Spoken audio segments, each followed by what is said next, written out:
হ্যাঁ, কি অবস্থা সবার? আর্টিফিশিয়াল ইন্টেলিজেন্স এআই মানুষের চাকরি খেয়ে দিচ্ছে, কত মানুষকে নতুন করে চাকরি দিচ্ছে। কি কি বানাচ্ছে না আর্টিফিশিয়াল ইন্টেলিজেন্স। চ্যাটবট থেকে শুরু করে মিড জার্নি বা হাবিজাবি অনেক কিছুতেই আর্টিফিশিয়াল ইন্টেলিজেন্স, রাইট?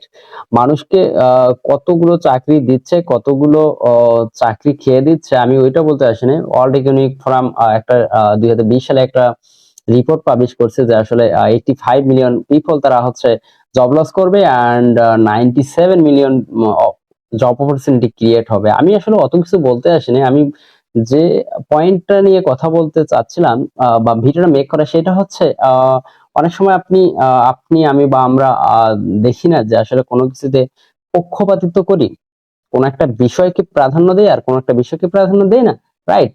আমি এই পয়েন্টের কথা বলতেছিলাম এবং এইটা অদূর ভবিষ্যতে খুব সম্ভবত হতে যাচ্ছে এআই এর সাথে, রাইট? আহ এটা এটা আমি যখন রিসার্চ পারপাসে দেখতেছিলাম যে আসলে এই পয়েন্টটা কতটুকু কার্যকর। হ্যাঁ, এটা সম্ভব হবে এআই এর কারণে। এটাকে যদি ভালো করে এক্সিকিউট না করা হয় যে আসলে এইটা কতটুকু ইফেক্ট ফেলবে কোন একটা ডিসিশন মেকিং এ, যখন এআই ডিসিশন মেকিং এ যাবে তখন এটা খুব বড় একটা কারণ হয়ে দাঁড়াতে পারে। আপনার কি মনে হয়?